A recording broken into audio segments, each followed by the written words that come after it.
When I left Germany after 7 years at a critical care transport team, I went to a hospital in Cincinnati. It was the University Hospital, and that's where we taught the Air Force. We have a presence there where we teach trauma, advanced life support, and we do this to maintain readiness skills. And so service members that go to do my job, they would come to that hospital, and for 2 weeks, we would put them through practical examinations, bedside, operating room, the emergency room, and even flight line, where they were getting on helicopters and responding to the city to care for the critically wounded.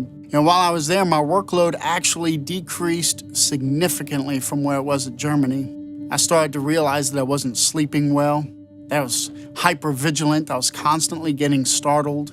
I needed a lot of coffee to stay awake, and so did my comrades, my peers, drinking lots of coffee, some of them smoking like crazy, just exhausted. I remember one time I was on a mission trip completely separate I was in India, and as we were coming back from India, we had touched down, and I believe it was in Germany, and I had cell phone coverage. I had 2 missed calls on my phone. One of them was from my friend Matt. So he was a master sergeant, and we both did trauma critical care. And he said, "Tim, I want to talk to you, not about cardiopulmonary stuff, but I need to talk to you right away about your ministry stuff." Because he knew that I was a pastor in my community as well. And then my next call was from my friend Gary, who said, "Tim, I don't know if you saw on Facebook, but Matt took his life."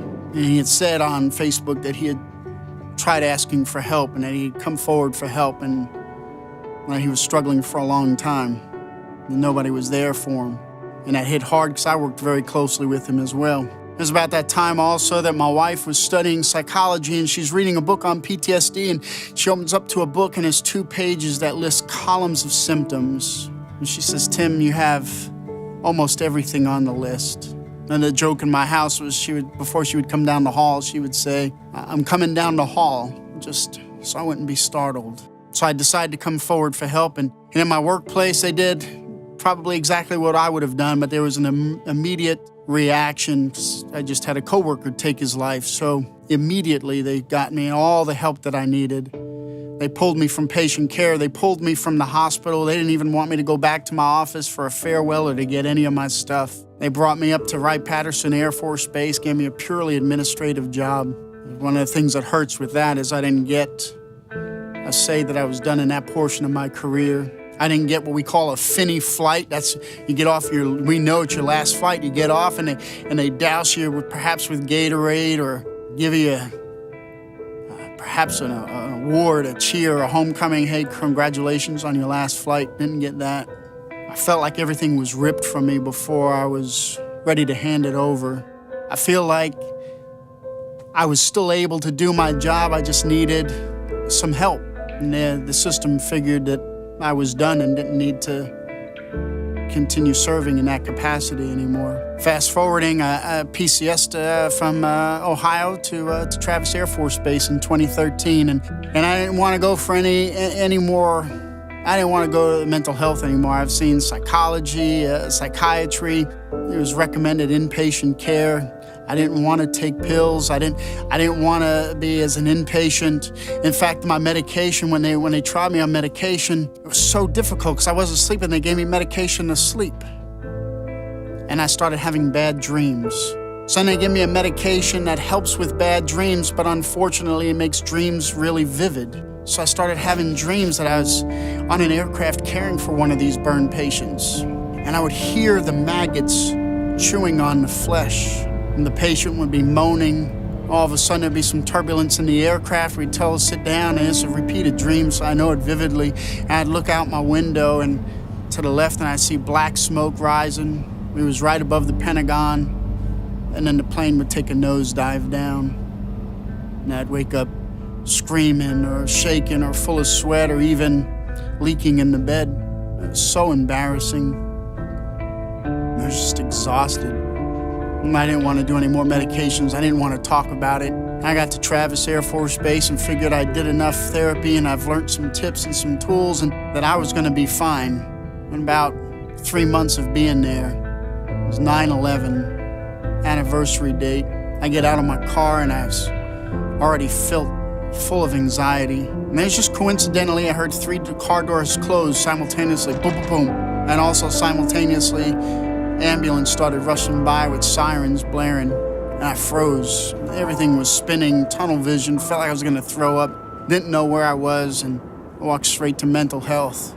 While I was walking, I was praying. I was like, Lord, you promise if we're weary and heavy laden to come to you and you'll give us rest and rest for our soul. And I claimed that. I was still in the natural. My blood pressure was up. My heart was pounding. I was sweating and got plugged into a PTSD support group. And I'm sitting around the table. There's about 20 of us. And we're all different genders, different branches, different ages, and different ranks. And the concern across the board was the same, that you could be a hero today and tomorrow raise your hand and say, I need some help. And you go from hero to duffel bag.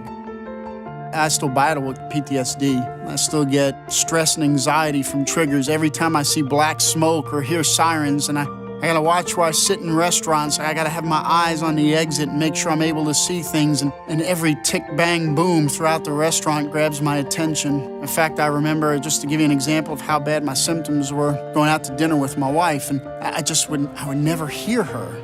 I thought I was having hearing issues every time we would go out to eat. It ended up where we would just sit there silent while we were eating because I kept saying, what? I didn't hear you. It was so embarrassing. I went and got my hearing checked, and the audiologist says, Tim, you got super strength hearing. You hear very well. In fact, we weren't sure, so we tested you a few times at a few of these levels, and you hear really good. My psychologist said, Tim, your wife's not a threat. So every tick, bang, boom that's a potential threat your mind is focused on. Your mind doesn't have to focus on your wife. And she said, in that moment, when you find that you can't hear your wife, grab onto something, grab your drink. Look at a color across the room and think that's a nice color green, and then change the subject or initiate a conversation. That one piece of advice I probably would have paid $10,000 for, because I got all of my date nights back with my wife. Still not perfect. Still striving through things and working on all of my resiliency pillars socially, so I try not to isolate and try and be around people. Physically, I try to eat healthy and stay active. Emotionally, I still continue to go to a psychologist weekly and even a psychiatrist and to process through some things. And then also spiritually as well. But at the same time, I continue to pour into the community. For those who are far behind me, just thinking about coming forward for help. We share some of the things that I've learned and walk them through the process, whether it's to mental health or to the chaplain. And that in and of itself helps keep me focused and going as well. In fact, so much so, and I'll conclude with this, is that my wife and I, we always felt a calling to Germany to pour into the military service members out there, but weren't exactly sure how that was going to look, what it was going to look like. And now I know exactly what it's going to look like.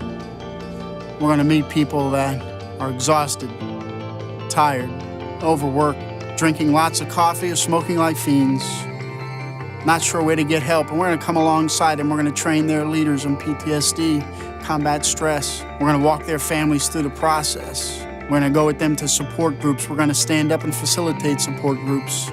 And we're going to plant seeds of how they can strengthen their resiliency pillars, physically, emotionally, mentally, socially, and spiritually.